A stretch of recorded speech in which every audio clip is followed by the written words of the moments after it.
সুখের বাড়ি শখের সংসার সাজাইয়া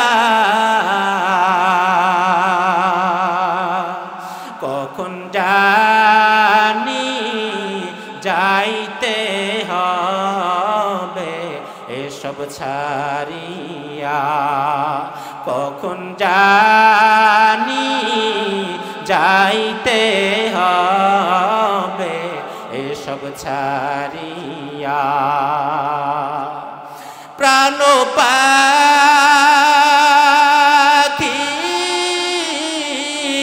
যাবে যখন চলিয়া শূন্য খাঁচা রাখবে আমার শোয়াইয়া শূন্য খাঁচা রাখবে আমার শোয়াইয়া লাশটি আমার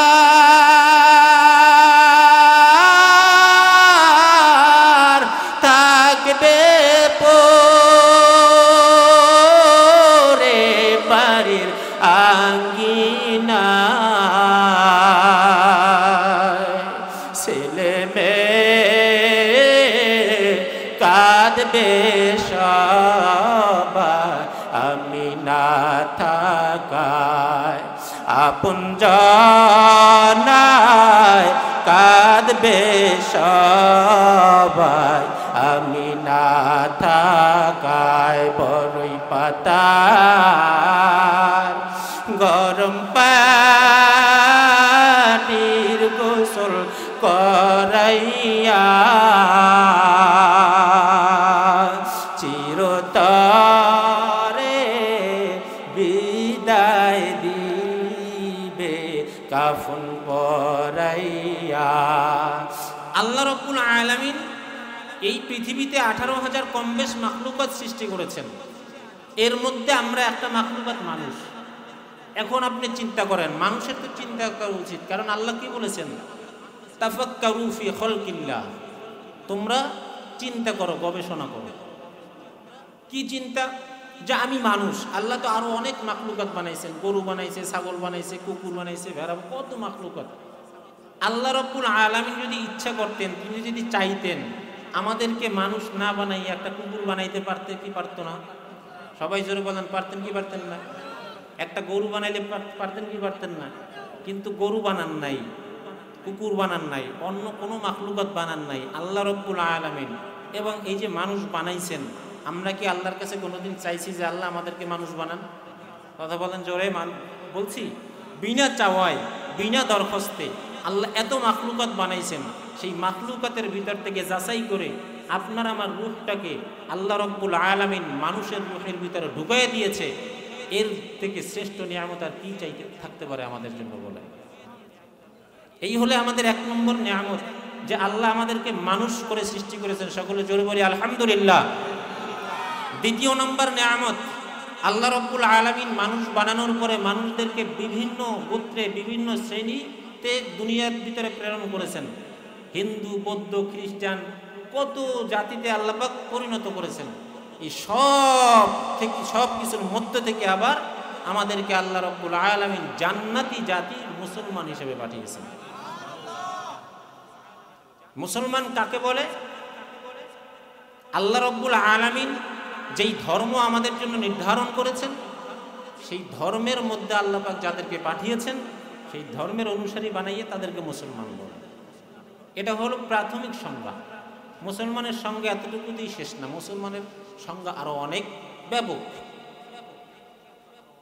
তো দ্বিতীয় নম্বর নিয়ামত আল্লাহ রাব্বুল আলামিন আমাদেরকে মুসলমান বানাইছেন একটু সবাই জোরে জবাব দিবেন আল্লাহ যদি চাইতেন আমাদের রূহটাকে একটা হিন্দুর ঘরে দিতে পারতেন কি পারতেন না একটা খ্রিস্টানের ঘরে ঢুকাইতে পারতেন কি পারতেন না যদি একটা হিন্দুর ঘরে আমার রূহটা ঢুকাই দিতেন আমি একটা চির জাহান্নামের আসামি হয়ে দুনিয়াতে জন্ম নিতাম কথা বলেন যদি একটা খ্রিস্টানের ঘরে ঢুকাইয়া দিত, আমি একটা চির জাহান্নামের আসামি হয়ে দুনিয়াতে জন্ম হইতাম। হেদায়েতের মালিক আল্লাহ, আল্লাহ সেখান থেকে হেদায়েত দিয়ে মুসলমান অনেকে হয়, কপালে থাকতো কি থাকতো না সেটা আল্লাহ আলাম, আল্লাহ ভালো জানেন। কিন্তু জাহান্নামের আসামি হয়ে তো দুনিয়াতে আসতাম। এর কিন্তু আল্লাহ রব্বুল আলামিন বানাইলেন না হিন্দু, বানাইলেন না খ্রিস্টান, বানাইলেন মুসলমান। একটু বলেন আল্লাহর কাছে কয়জনে এই নিয়ামতটা চাইয়া আনছেন? কেউ চাইতে পারেন নাই, কেউ চাই নাই। তাই বিনা চাওয়ায়, বিনা দরখাস্তে আল্লাহ 1 নম্বরে মানুষ বানাইলেন, 2 নম্বরে আল্লাহ মুসলমানের ঘরের মধ্যে আল্লাহ জন্ম দিলেন একজন জান্নাতি মানুষ হিসেবে। সকলে জোরে বলি আলহামদুলিল্লাহ। এরপরে আসেন, দেখেন আমাদেরকে আল্লাহ পাক কেমন নিয়ামত দিয়েছে, আমাদের আল্লাহ কেমন আল্লাহ, কেমন আল্লাহ পাইছি, কেমন ধর্ম পাইছি, কত নিয়ামত পাইয়া আজকে সেই আল্লাহকে ভুলে গেলাম, আজকে সেই রাসূলকে ছাড়লাম। আর কোন পথে চলতেছি, কার হুকুম মানতেছি, কার তাবেদারি করতেছি। আসেন 3 নম্বর নিয়ামত, আল্লাহ রব্বুল আলামিন দুনিয়াতে মানুষ বানাইয়া এই মানুষদেরকে আবার মানুষদের মধ্যে মানুষদেরকে আল্লাহ রব্বুল আলামিন বানাইয়া 2টা জায়গা বানাইছে। একটা জায়গার নাম জান্নাত আর একটা হলো জাহান্নাম। ফারিকুন ফিল জান্নাতি ওয়া ফারিকুন ফিস সাঈর।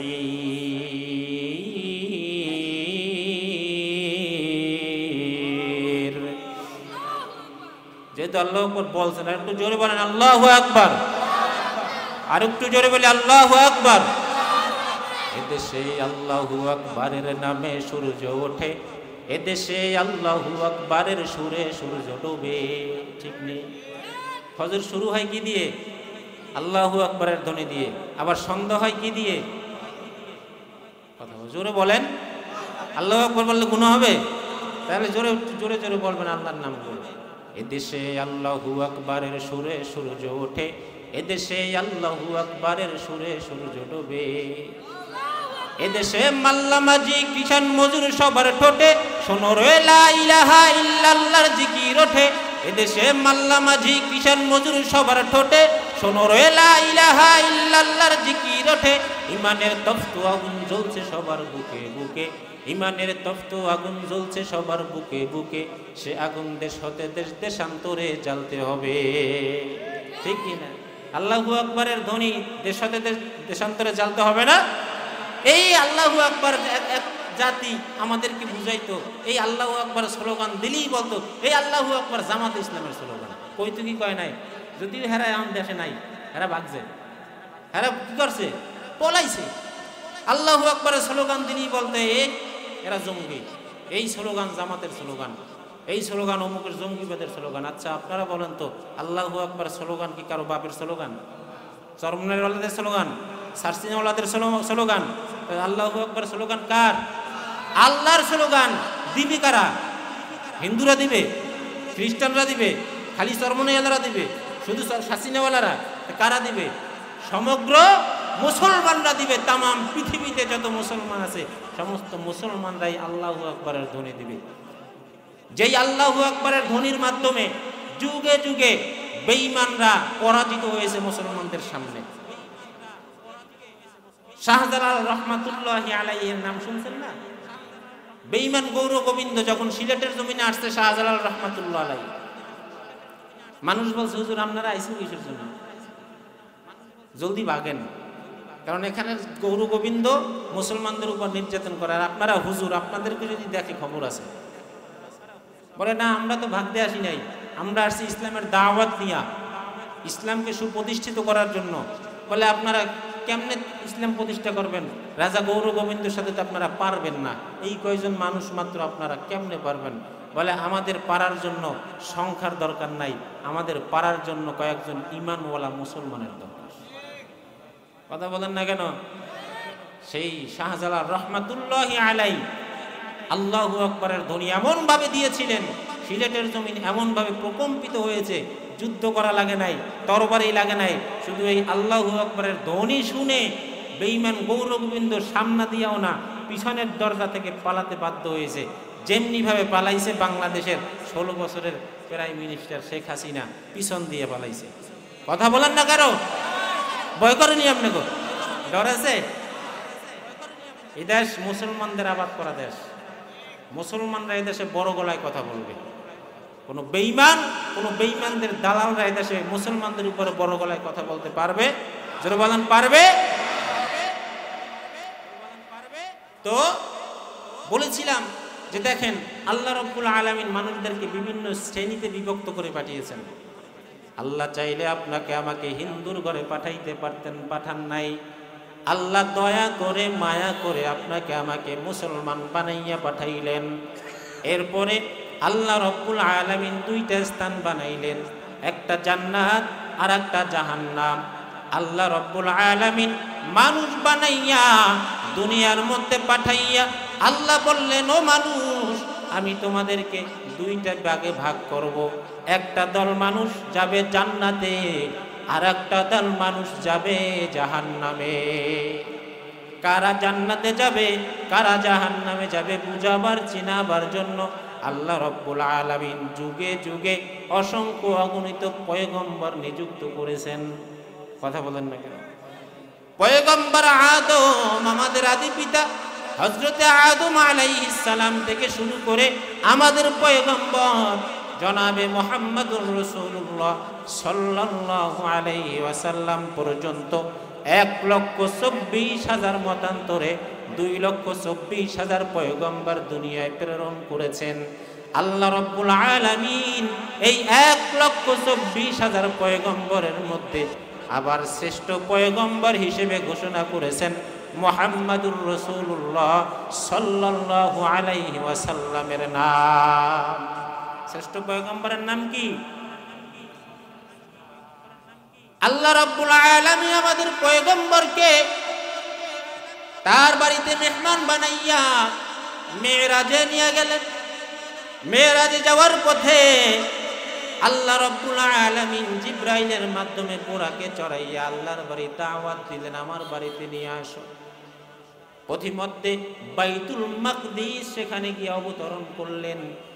আর জিবরাইল আলাইহিস সালাম ডাক দিয়ে বললেন, ওগো পয়গম্বর, এইখানে আপনার নামাজ পড়তে হবে। এই মসজিদের নাম হলো বাইতুল মাকদিস। বাইতুল মাকদিস কোথায়? ফিলিস্তিনে। কোথায়? যেটা আমাদের প্রথম কিবলা, সেই ফিলিস্তিনে বেঈমানরা, ইসরায়েলের হানাদার বাহিনী আজকে সেই আমাদের বাইতুল মাকদিস নিয়ে বিভিন্ন ষড়যন্ত্র করতেছে, সেটা কেড়ে নেওয়ার জন্য। এখনো পর্যন্ত মুসলমানদের জীবনের বিনিময়ে আছে, তবে সেই মুসলমানদের অবস্থা খুব খারাপ। আমরা দোয়া করব আল্লাহ রাব্বুল আলামিন আমাদের প্রথম কিবলাকে নিজ কুদরতে জিম্মায় হেফাজত করুন। সকলে জোরে বলে আমিন। বাইতুল মুকাদ্দাসে নামাইলেন। কি এক কাণ্ড, অবাক করা কাণ্ড! বাইতুল মুকাদ্দাসের মধ্যে আমার নবী যখন প্রবেশ করলেন, বাইতুল মুকাদ্দাসের মধ্যে ঢুইকা দেখে ওইখানে বাবা আদম থেকে শুরু করে হযরতে ঈসা আলাইহিস সালাম পর্যন্ত যত পয়গম্বর আল্লাহ দুনিয়ায় পাঠাইছেন, সব পয়গম্বর সেই মসজিদে বাইতুল মসজিদে মধ্যে উপস্থিত। আর একটু আস্তে বলেন। বাবা আদম থেকে হযরতে ঈসা পর্যন্ত যত পয়গম্বর আল্লাহ দুনিয়ায় পাঠাইছেন, সব পয়গম্বরেরা বাইতুল মুকাদ্দাসের মধ্যে হাজির। আল্লাহর হাবিব সেখানে উপস্থিত হয়ে গেলেন। আল্লাহ বললেন, জিবরাইল আজান দাও। জিবরাইল মুয়াজ্জিন হইয়া আজান দিয়া দিলেন। এখন সব পয়গম্বরদের মিলন মেলা। আদম আলাইহিস সালামের মনের মধ্যে তামান্না, এত বড় পয়গম্বরদের মিলন মেলা। আজকে এই পয়গম্বরদের মিলন মেলার মধ্যে যদি আমি একটু ইমামতি করতে পারতাম, বড় ধন্য হয়ে যাইতাম। হযরতে মূসার মধ্যে একই তামান্না, হযরতে ইব্রাহিম আলাইহিস সালামের অন্তরে একই তামান্না, সব পয়গম্বরদের মনের মধ্যে একই তামান্না। আজকে যদি একটু এত বড় পয়গম্বরদের কাফেলার ইমাম আমি হয়ে যাইতে পারতাম, বলেন তো জোরে চিৎকার দিয়া বলবেন, অন্তরের খবর কে জানে? আলিমুল গায়ব বিযাতিস সুদূর, অন্তরের খবর আল্লাহ জানেন। পয়গম্বররা যে অন্তরে অন্তরে যে যা চিন্তা করতেছে, বলেন আল্লাহ জানে কি জানে না? আল্লাহ যাই না। এবারে জিবরাইলকে বলেন, ওগো জিবরাইল, আমার পয়গম্বরদের মধ্যে জানাইয়া দাও, আমার হাবিবকে মুক্তাদি বানাইয়া আমার হাবিবের সামনে ইমামতি করা আমি কারো জন্য বৈধতা দেই নাই। এখানে আমার হাবিব উপস্থিত, আমার হাবিবের সামনে ইমামতি করবে আর আমার হাবিব মুক্তাদি হবে, না না, এমন বৈধতা আমি কাউকে দেই নাই। আজকে এই পয়গম্বরদের মিলন মেলায় যিনি ইমামতি করবেন তিনি হলেন মুহাম্মাদুর রাসূলুল্লাহ সাল্লাল্লাহু আলাইহি ওয়াসাল্লাম। আল্লাহ রাব্বুল আলামিন বাইতুল মুকদ্দাসে সব পয়গম্বরদেরকে উপস্থিত করিয়া সেই পয়গম্বরদের ইমামতির মুসাল্লায় আমাদের নবীকে পাঠাইয়া আল্লাহ রাব্বুল আলামিন আমার নবীকে উপাধি দিয়ে দিলেন ইমামুল মুরসালিন, সমস্ত পয়গম্বরদের ইমাম। সব পয়গম্বরদের ইমাম হচ্ছেন আখিরি জমানার পয়গম্বর। আমাদেরকে সেই আখিরি জমানার পয়গম্বরদের উম্মত বানাইছেন কে? কোনদিন চাইছিনি, কোনদিন চাইলাম না, কোনো দরখাস্ত করলাম না, বিনা চাওয়ায় বিনা দরখাস্তে আল্লাহ রাব্বুল আলামিন সেই আখিরি জমানার শ্রেষ্ঠ পয়গম্বরের উম্মত বানাইয়া পাঠাইলেন। কেবল যেই পয়গম্বরের উম্মত হওয়ার জন্য অন্য পয়গম্বরেরা পর্যন্ত আল্লাহর কাছে দরখাস্ত করে। হযরতে ঈসা আলাইহিস সালাম, হযরতে মূসা আলাইহিস সালাম আল্লাহর কাছে বলে, ওগো আল্লাহ, আমাকে যদি পয়গম্বর না বানাইতেন, আমার কিতাব তাওরাতের মধ্যে আখিরি জমানার একজন পয়গম্বরের বিশ্লেষণ পেয়েছি, জীবনী শুনেছি যে আখিরি জমানায় একজন পয়গম্বর আসবে। আপনি যদি আমাকে পয়গম্বর না বানাইয়া আপনার ওই আখিরি জমানার পয়গম্বরের উম্মত বানাইতেন, আমি মূসার জীবনটা ধন্য হয়ে যাইত। আল্লাহ বলেন, ও মূসা, তোমাকে যা দিয়েছি তুমি সেটা নিয়েই সন্তুষ্ট থাকো। আবার হযরতে ঈসা আলাইহিস সালাম আল্লাহর কাছে দোয়া করে, ওগো আল্লাহ, আমাকে পয়গম্বর না বানাইয়া যদি আপনারা আখিরি জমানার পয়গম্বরের উম্মত বানাইতেন, আমি ঈসার জীবনটা ধন্য হয়ে যাইত। আল্লাহ রাব্বুল আলামিন হযরতে ঈসা আলাইহিস সালামের দোয়া কবুল করে নিয়েছেন। দুনিয়ার মধ্যে হযরতে ঈসা আলাইহিস সালামের ইন্তেকাল হয় নাই। হইছে নি? ইন্তেকাল হইছে? ঈসা আলাইহিস সালামকে আল্লাহ আসমানে উঠায় রাখছেন, ইমাম মাহদীর সঙ্গে আমাদের নবীর উম্মত বানাইয়া দুনিয়ার মধ্যে পাঠাইবেন কিয়ামতের আগে। পয়গম্বর হয়েছেন, এরপরে আল্লাহর কাছে আরজ করে, দরখাস্ত করে, ও আল্লাহ, পয়গম্বর না বানাইয়া যদি আখিরি জমানার পয়গম্বরের উম্মত বানাইতেন, ধন্য হয়ে যাইতাম। অথচ বিনা দরখাস্তে বিনা চাওয়ায় সেই পয়গম্বরের উম্মত আপনাকে আমাকে বানাইছে, আর সেই উম্মত হইয়া আজকে আমার নবীকে চিনি না, আমার নবীর আদর্শ মানি না, দলের আদর্শ, নেতার আদর্শ, নেত্রীর আদর্শ বাস্তবায়ন করার জন্য স্লোগান দেই। আমার নেতা যেখানে আমিও আছি সেখানে, অমুকের আদর্শ বাস্তবায়ন করার জন্য যদি জীবন দেওয়া লাগে জীবন দেব, রক্ত দেওয়া লাগলে রক্ত দিব। ও বাবা, প্রশ্ন করতে চাই, তুমি কার রক্ত কার জন্য দিতে চাও? রক্ত কার? জোরে বলেন। আপনার বাবা এক ফোঁটা রক্ত বানাইতে পারবেন? আল্লাহর দেওয়া রক্তের মতো এক ফোঁটা রক্ত বানানোর ক্ষমতা তামাম পৃথিবীতে কারো নাই। এখন আপনি সেই রক্ত, কার দেওয়া রক্ত কার জন্য দিতে চাইলেন? অথচ যেই পয়গম্বরের উম্মত বানাইয়া পাঠাইলেন, সেই পয়গম্বরের আদর্শ জমানা থেকে বিলীন করে দেওয়ার জন্য একদল নাস্তিকদের দালালেরা নীল নকশা এঁটে যাইতেছে, বিভিন্ন সময় মুসলমানদের উপরে, ইসলামের উপরে কলম ধরেছে। অথচ আপনার আমার কোনো খবর ছিল না, এখনো খবর নাই, ঘুমাইয়া ঘুমাইয়া কাটায়। একটা কথা মনে রাখবেন, জান্নাত কিন্তু এত সোজা না। কেউ বা মসজিদে তাসবিহটাই বা ইসলাম কায়েম করতে চায়, জান্নাতে চলে যাইতে চায়। কেউ বা শুধু তালিমের মাধ্যমে জান্নাতে যাইতে চায়, কেউ বা শুধু তাবলীগের মাধ্যমে। আবার কইেন না তাবলীগ জামাতের, তাবলীগ মানে দাওয়াত। তাবলীগ অর্থ কি? দাওয়াত। কেউ বা শুধু দাওয়াতের মাধ্যমে জান্নাতে যাইতে চায়। আমি বলবো না না, জান্নাত আদর্শ জানা, শুধু জিকির করিয়া তসবিহ টাইবা, শুধু যদি নামাজ পড়িলেই জান্নাতে যাওয়া যাইতো। যেই পয়গম্বরের কোনো গুনাহ নাই, যেই পয়গম্বরের চেহারার উপরে মশা মাছি বসা পর্যন্ত হারাম, ওই পয়গম্বরকে আল্লাহ যুদ্ধের ময়দানে পাঠাইয়া বেঈমানদের হাতে রক্তাক্ত করাইতেন না। কথা জোরে বলেন। কারণ আমার নবী দোয়া করছে, আর সেই দোয়া আল্লাহ কবুল করে না এমন কোন রেকর্ড আসেনি। নবী হাত তুললেই দোয়া কবুল। তাই রাসূল মসজিদে নববীর মধ্যে বইয়া যদি দোয়া করতেন হাত উঠাইয়া, ও আল্লাহ, মক্কার যত কাফেররা আমাকে কষ্ট দেয় সব কাফেরদেরকে ধ্বংস করে দেন, মক্কা মদিনায় ইসলাম কায়েম করে দেন। দিতেন কি দিতেন না? কথা জোরে বলেন। বিশ্বাস আসেনি? বিশ্বাস করলে ঈমানদার, না করলে বেঈমান। কিন্তু যেই রাসূল দোয়া করলেই কবুল হয়ে যাইত, তাহলে সেই রাসূলকে কেন যুদ্ধের ময়দানে পাঠাইলেন? কেনই সেই রাসূলের শরীর থেকে রক্ত ঝরাইলেন? তায়েফের ময়দানে পাঠাইছেন ইসলামের দাওয়াত নিয়া, কোরআনের দাওয়াত নিয়া। তায়েফের ময়দানে আল্লাহর রাসূল সাল্লাল্লাহু আলাইহি ওয়াসাল্লাম কালেমার দাওয়াত নিয়ে চলে গেলেন। সঙ্গে ছিলেন রাসূলের পাল্লক পুত্র যায়েদ রাদিয়াল্লাহু তাআলা আনহু।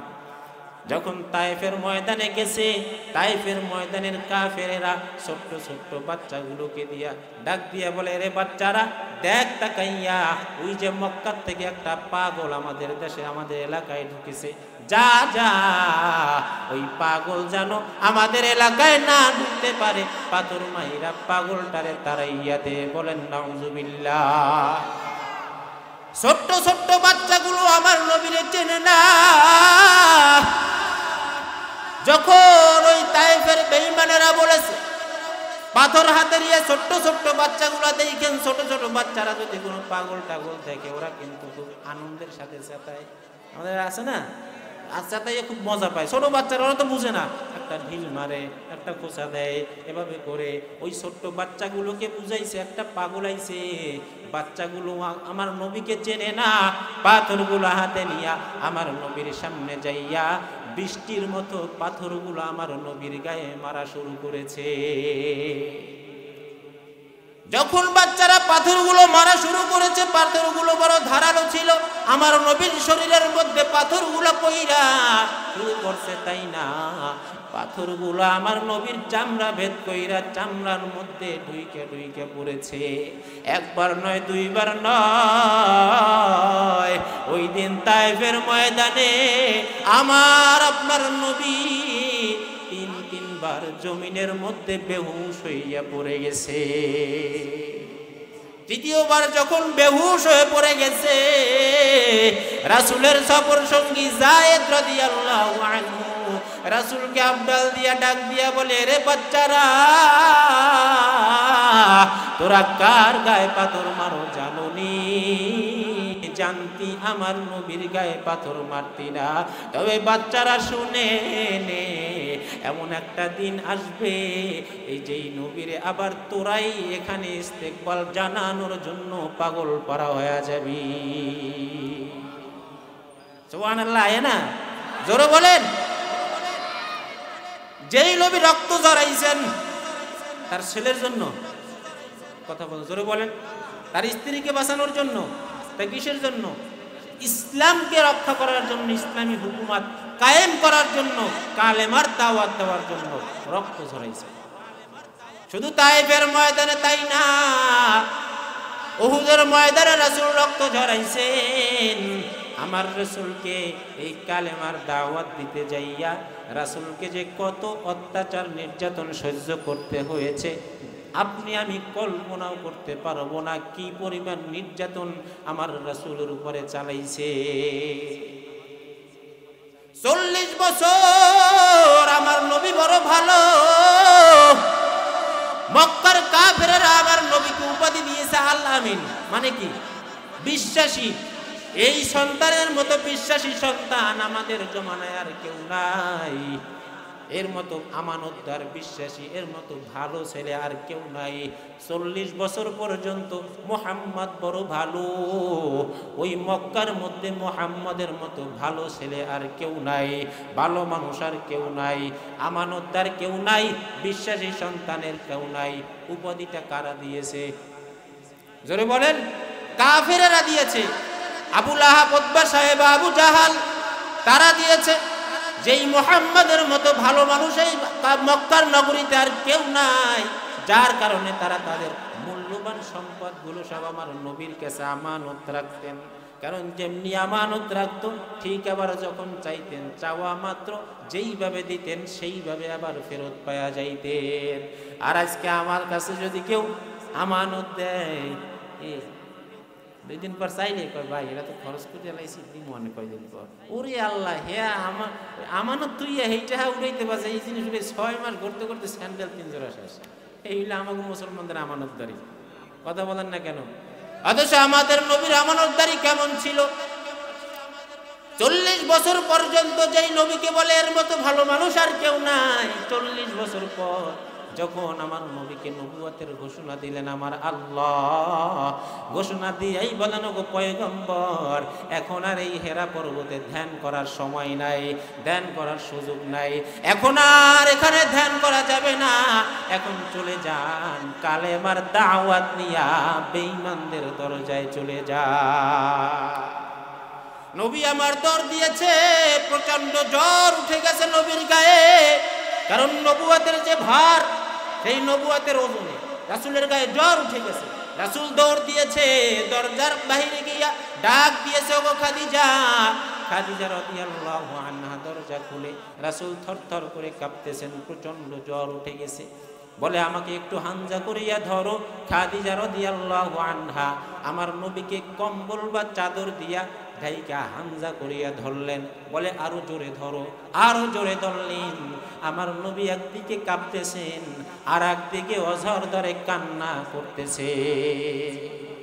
আপনি কেন কান্না করতেছেন? নবী আমার কথা বলে না, কান্না করে। এখন বলেন, নবীর স্ত্রী এ কি সাধারণ কোন নারী? খাদিজাতুল কুবরা বুঝে ফেলেছে। এবার বলো, ও পয়গম্বর, বুঝে ফেলেছি আপনি কাফেরদের কাছে কালেমার দাওয়াত দিয়া যাইবেন, অথচ এখনো আপনার ঘরের স্ত্রী মুসলমান হয় নাই। কাফেরদের কাছে কালেমা নিয়ে গেলে বলবে মুহাম্মদ, ঘরের স্ত্রীরই এখন পর্যন্ত কালেমা পড়াইতে পারো নাই, আমাদেরকে কালেমা পড়াইতে আসছো, আপনার টেনশন নাই, আপনি আমাকে পড়াইয়া দেন লা ইলাহা ইল্লাল্লাহু মুহাম্মাদুর রাসূলুল্লাহ। খাদিজাতুল কুবরা কালেমা পড়লেন, মুসলমান হইলেন। যেই কালেমা পড়ছেন সঙ্গে সঙ্গে রাসূল চাদর ফেলে দিয়ে দৌড় দিয়েছে। চিন্তা করেছেন, এক দৌড়ে চলে গেছেন আবু জাহেলের দরজায়, আবু লাহাবের দরজায় গিয়া ডাক দিয়েছেন, চাচা। আবু জাহেল, আবু লাহাব, উতবা সাহেব দৌড়াইয়া বের হয়েছে। ওগো ভাতিজা, কি ব্যাপার? দৌড়াইতে দৌড়াইতে আসছো কেন? হাঁপাইয়া কেন গেছো? চেহারা কেন বিবর্ণ হয়ে গেছে? কি হইছে? তোমারে কি কেউ কিছু বলছে নাকি? আমাদের কাছে বলো। এত বড় সাহস কার? ভালো করে বুঝবেন। এখনো বলে কি আবু জাহেল, আবু লাহাব, উতবা সাহেব বলে, এত বড় সাহস কার? তোমাকে কে কি বলেছে? তোমার চেহারা কেন বিবর্ণ হয়েছে? কেন হাঁপাচ্ছ? দৌড়াচ্ছ কেন? কারণটা কি? তোমার কে কি বলছে আমাদের কাছে বলো। কার এত বড় সাহস? খালি ঘটনা শুনে কানসুক মিটানোর জন্য না, ভালো করে বোঝার চেষ্টা করেন। এবার আমার নবী বলে, ওগো আমার চাচারা, আপনাদেরকে আমি একটা কথা বলতে চাই। বলে কি? বলো। বলে ওই যে দেখেন একটা পাহাড়। বলে হ্যাঁ দেখেছি। বলে আমি যদি আপনাদেরকে এখন বলি, ওই পাহাড়ের পাদদেশ থেকে, ওই পাহাড়ের ওই পাশ থেকে একদল বাঘ আসতেছে আপনাদের উপরে আক্রমণ করার জন্য, আপনারা বিশ্বাস করবেননি। আবু জাহাল, আবু লাহাব, উতবা সাহেবা এক কথায় বলে, ওগো মুহাম্মদ, আজকে 40 বছরের মধ্যে তোমার জবান থেকে একটা মিথ্যা কথা শুনি নাই, সুতরাং অবিশ্বাস করার কোনো সুযোগ নাই। আমরা বিশ্বাস করি, হা হা তুমি যদি বলো ওই পাশ থেকে আসলেই বাঘ আসতে পারে। বলেন আল্লাহু আকবার। এখনো বলে তোমার কথা বিশ্বাস করি, সুযোগ নাই অবিশ্বাস করার, কারণ 40 বছরের জীবনে তুমি কোনোদিন মিথ্যা বলো নাই। এবার বলে তাহলে যদি বিশ্বাসই করেন, ওগো চাচা, আল্লাহ আমার উপরে নবুয়তের দায়িত্ব দিয়েছে, রিসালাতের দায়িত্ব দিয়েছে, আপনারা যে এই মূর্তি পূজা করেন ওগুলো সব ভুয়া, ধোঁকাবাজি, ওগুলার পূজা করিয়েন না, এক আল্লাহর উপরে ঈমান গ্রহণ করেন, আর আমি মুহাম্মাদের কালেমা পড়ে মুসলমান হয়ে যান।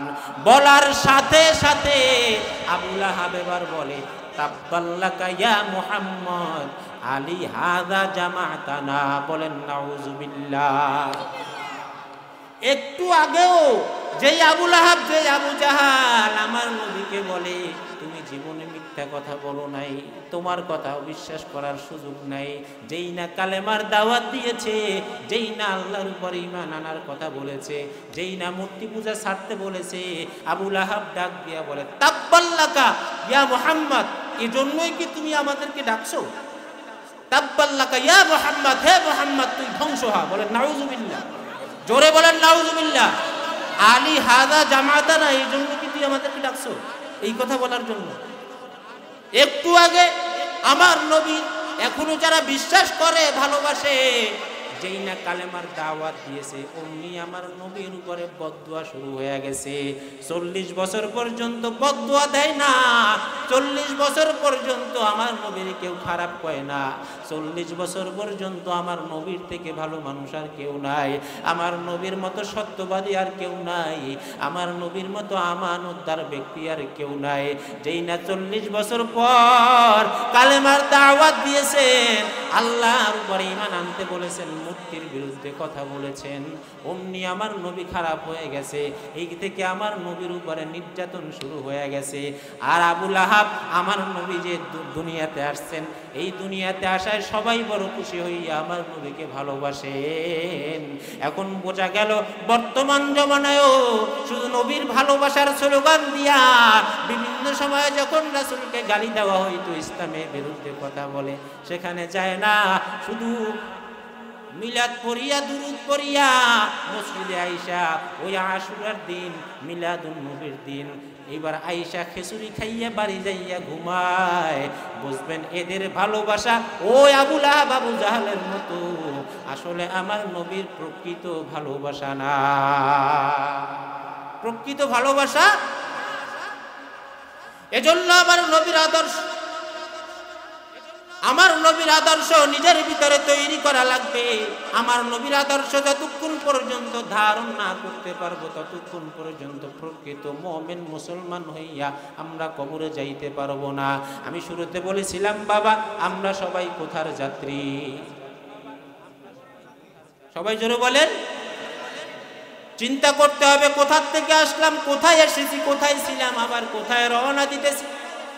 আজকে দুনিয়াতে আইসা দুনিয়ার পিছনে পইরা, সংসারের পিছনে পইরা, স্ত্রী পুত্র ছেলে মেয়ের পিছনে পইরা, মোহাব্বতে পইরা আমার আল্লাহকে বললাম নামাজ পড়ি না, রোজা রাখি না, সামনেই রমজান মাস, দেখবেন একদল কপার পরা মুসলমানের গোষ্ঠী কালা পর্দার মধ্যে ডুইকার করে খায়, আছে না নাই? এমন বেশরমা, এখন আর কালা পর্দাও লাগে না, এখন ওপেনে নির্লজ্জ বেহায়ার মতো খায়। আমি আমার মসজিদে সেই গত জুমায় বলছি, যদি এই রমজানে কোনো বেরোজদাররা আপনাদের সামনে, রোজাদারের সামনে আইসা দাঁত বেটকাইতে বেটকাইতে যদি কোনো খাওয়ন খায়, জুতা উড়াইয়া থুকমা বসাইয়া দুইটা দিবেন। কথা কন না, জোরে বলেন। কারণ একটা হিন্দু যদি একটা রোজাদার মুসলমানকে দেখে, হিন্দুটাও রোজাদারকে সম্মান করে। আমি গতবার রোজায় আমি খোঁজাখালীর থেকে নরসিটি আসবো, ভ্যান গাড়িতে উঠছি, এখন একটা হিন্দু বসা, ওর হাতে একটা সিগারেট, ও একলাই, যেই আমি উঠছি অমনে সিগারেটটা ফালাই দিছে, ফালাইয়া পরে দোয়াটি আরেকটু সাইডে, এবার মুখটা আর একদিন ঘুরে বসছে। তার মানে কি, ও জানে যে হুজুরের গাড়িতে উঠছে, হুজুরের রোজাদার, সুতরাং আমি যদি এখানে সিগারেট খাই, হুজুরের রোজাদার, তার কষ্ট হবে। একজন হিন্দু এই কষ্টটা বুঝলো, সম্মানটা দিল। আজকে মুসলমানের সন্তান কপাল পোড়া সম্মান দেয় না। ও আইসা রোজাদারের সামনে হাসে আর খায়। আর যদি জিজ্ঞেস করে কি রোজা, আমার ঘরে কি চাউলের অভাব? তোর ঘরে চাউলের অভাব নেই, আর যারা রোজা রাখে ঘরে চাউলের অভাব না। এরপরে যখন ঠাড়া পরে তখন কে আল্লাহ আমারই সই দেয়, তোর সই দেয় কোন দেব? কথা কয়েন না কেন? আমি বলছি যদি এইরকম কেউ হয় তার মুখ পোছাই জুতা দিয়ে দিবেন। তুই খাবি জন্মের গেলা গেল, মরার গেলা গেল, কোনো আপত্তি নেই, ঘরের মধ্যে দিয়ে খা।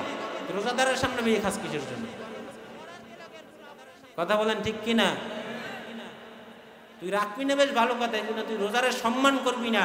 রোজার রমজান মাসে তুই আল্লাহর সামনে বৃদ্ধাঙ্গুলি দেখাই, এরপরে তুই রাস্তায় হাঁটবি আর খাবি, তোর শায়েস্তা করার মতো বলে নাই। এরপরে খালি শায়েস্তা না, মাথায় হাত দিয়ে মাঝে মধ্যে পিঠে পোষণ দিয়ে বুঝাইতে হবে, যুবকদেরকে বুঝাইতে হবে, বাবা রমজান মাস একটা মাস, বুঝাইতে হবে সুন্দর করে। খালি জারি দিয়েই ছাড়ি দিলে কাজ হইবে না, খালি দূরে সরে যাইবে। কথা বলেন ঠিক কিনা? দূরে সরে যাবে না, এজন্য খালি জারি দিয়ে দূরে সরাই দিলে কাজ হবে না, জারিও দিতে হইবে। এরপরে জারি দিয়ে আবার টান দিয়ে বুকের মধ্যে নিতে হবে যে বাবা তুমি আমি মুসলমান, একটা মাস রোজা আল্লাহ হুকুম করেছে, কবে মহিরে যাবো আবার কারো জানা নাই, সুতরাং রমজান মাসের রোজাটা রাখো। এভাবে মাথায় পোছা দিয়ে বুঝাইতে হবে, ঠিক কিনা? পারবো না আমরা ইনশাআল্লাহ? সুতরাং এই দুনিয়াতে আমরা কেউই থাকতে পারবো না দুনিয়ার মোহাব্বতে পড়ে। পর্দা সারলাম, আজকে পর্দার তো কোনো ভালাই নাই। পর্দা সারলাম, আল্লাহর হুকুম সারলাম, রাসূলের আদর্শ ছেড়ে দিলাম।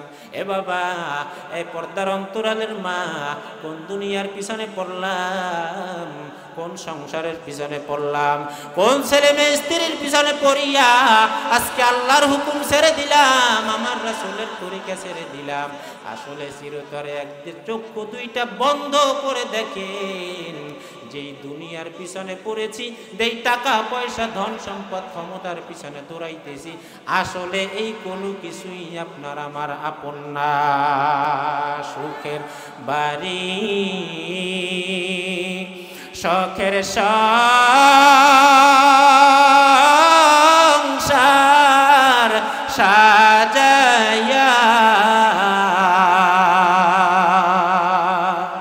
কখন জানি যাইতে হবে এসব ছাড়িয়া, কখন জানি যাইতে হবে এসব ছাড়িয়া। প্রাণ পাখি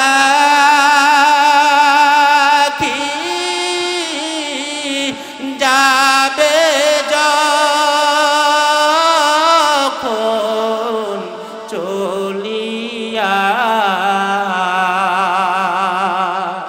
শূন্য খাঁচা রাখবে আমার শোয়াইয়া, শূন্য খাঁচা রাখবে আমার শোয়াইয়া। লাশটি আমার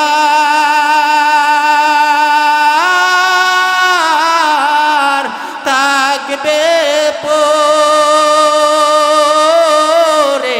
বাড়ির আঙ্গিনায়, ছেলে মেয়ে কাঁদবে সবাই আমি না থাকায়, আপনজনায় কাঁদবে সবাই আমি না থাকায়। বড়ই পাতার গরম পানির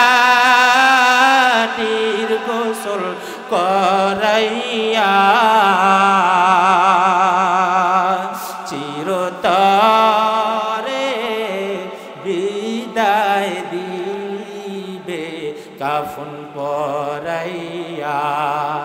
ওই উঠানের কোনায় ফেলায় রাখবে, পাতলা একখানা চাদর দিয়ে ঢেকে রাখবে। আর আপনাকে আমাকে কেউ ডাক দিয়ে জিজ্ঞাসা করিবেন, সন্তানগুলো কান্না করবে, ডাইকা আর বাবা বলিয়া সন্তান ডাকবে না, মা বলিয়া সন্তান ডাকবে না। জিজ্ঞাসা করা হয়, ও সন্তান কেন কাঁদো? সন্তানগুলো ডাক দিয়া বলে, আমার বাবা নাই, আমার মা নাই। বলা হয়, কেন সন্তান? এই তো তোর বাবা, এই তো তোর মা, এই তো শুয়ে আছে। সন্তানগুলো বলে, না না, এইটা আমার বাবা না, এটা আমার বাবার লাশ। এটা আমার মা না, এটা আমার মায়ের লাশ। এটা আমার স্বামী না, এটা আমার স্বামীর লাশ। এটা আমার স্ত্রী না, এটা আমার স্ত্রীর লাশ। যেই সন্তানগুলো কিছুক্ষণ আগেও আমাকে বাবা বলিয়া ডাকতো, 2টা ঘন্টা, 3টা ঘন্টা, 6টা ঘন্টা, একটা দিনের ব্যবধানে সেই সন্তানটা এখন আর আমাকে বাবা বলে ডাকতে চায় না, আমাকে আর মা বলে ডাকতে চায় না, আমাকে আর স্বামী বলে ডাকতে চায় না। একটাই শুধু পার্থক্য, আমি যখন স্বামী বলে বাবা বলে ডেকেছে, আমার দেহের মধ্যে আমার নিঃশ্বাসটা ছিল, এখন আমার মধ্যে নিঃশ্বাস নাই, এখন আর আমারে বাবাও বলতে চায় না। এই তো দুনিয়া, এই দুনিয়ার প্রেমে পড়িয়া ওই ছেলে মেয়ের মোহাব্বতে পড়ে ওই ছেলে মেয়ে ডাইকা বলবে, কাউকে ডাইকা বলবে, কে কোথায় আছো যাও, ওই বাজারে গুনে বাঁশ কাটিয়া বাঁশের ব্যবস্থা করো। কাউকে ডাইকা বলবে, যাও যাও ওই বাজার থেকে দোকানের মার্কিন কাপড় কিনে নিয়ে আসো। কাউকে ডাইকা বলবে, ওর জন্য একটা 3.5 হাতের ঘর রেডি করে ফেলো। কাউকে ডাইকা বলবো, ওর জন্য একটা গোসল করার ব্যবস্থা কর। কোন কেউ মহিলাদেরকে পাঠায়া দিবে, যাও যাও বড়ই পাতা দিয়া গরম পানির ব্যবস্থা করো। বড়ই পাতার গরম পানির ব্যবস্থা করিয়া গোসলখানার মধ্যে ঢুকাইয়া শেষবারের মতো ডলিয়া ডলিয়া একটা গোসল দিয়া সাদা প্যাকেটের মধ্যে ঢুকাইয়া সাদা কাপড়ের একটা প্যাকেট বানাইয়া, এ বাবা 3 টুকরা কাপড়, মা বোনেদের জন্য 5 টুকরা কাপড় দিয়া প্যাকেট বানাইয়া কাসার বেহারার পালকির উপরে শোয়াইয়া জানাজার মাঠের দিকে নিয়ে যাইবে। শত শত হাজার হাজার মানুষ জানাজার জন্য অপেক্ষা করতে থাকবে। ইমাম সাহেব দাঁড়াইয়া মানুষদেরকে নিয়ে আল্লাহু আকবার, আল্লাহু আকবার 4টা তাকবীর দিয়া এরপরে আমাকে বিদায় জানাবে, রে আব্দুর রহিম যাও যাও, চিরদিনের জন্য দুনিয়া থেকে বিদায় জানা দিলা, আর কোনদিন এই দুনিয়ার মায়া মোহাব্বতের মধ্যে আসতে পারবা না। ওই কবরের নিকটে গিয়া হাতে হাতে ধইরা 3.5 হাত ঘরের মধ্যে নামাইয়া পারাইয়া পারাইয়া মাটি দিয়া চলে আসবে, রে বাবা একটা দিন আর কোনো দিন আপনার আমার সন্তানরা সহ আত্মীয় স্বজন বন্ধু বান্ধব কেউ আপনার আমার খবর লইবে না, কেউ খবর লইবে না। ওই কবরের মধ্যে একা একই ফালাইয়া রেখে আসবে। এজন্য হাতে দইরা বলে যাই, পায়ে দইরাও বলিয়া যাই, এখনো যেহেতু নিঃশ্বাসটা রেখেছেন খাটে তওবা করি আজকের এই ময়দান থেকে যাব। সামনে রমজান আসতেছে, গুনাহ মাফ করানোর একটা সুবর্ণ সুযোগ। আল্লাহর নবী বলেন, রমজান মাস পাইয়া যে ব্যক্তি রমজান মাস পাইয়া নিজের জীবনের গুনাহ মাফ করাইতে পারলো না, ওর মতো কপাল পোড়া বদনসিব সারে জাহানে আর কেউ থাকতে পারে না। তওবা করে যাব, আল্লাহ জীবনে কত গুনাহ করেছি হিসাব নাই, আজকে খাঁটি তওবা করলাম, আর জীবনে নামাজ ছাড়বো না, আর জীবনে রোজা ছাড়বো না, বেপরদা হব না, সুদ ঘুষ খাবো না, রাসূলের তরিকা ছাড়বো না। আজকে এই ময়দান থেকে খাঁটি নিয়ত করে কারা কারা বাড়ি যাইতে পারবো? নারায়ে তাকবীর। আল্লাহ আপনি আমাদের সবাইকে কবুল করে নেন, 5 ওয়াক্ত নামাজি বানাইয়া দেন, পর্দাওয়ালা বানাইয়া দেন, খাঁটি দিনদার বানাইয়া দেন, খাঁটি আল্লাহর আপনার হাবিবের প্রেমিক বানাইয়া দেন। আল্লাহুম্মা আমিন বলে হাত নামাইয়া দেন। আল্লাহ রব্বুল আলামিন আপনাদেরকে সহ আমাকে আল্লাহ কবুল করে নেন, বলেন আমিন।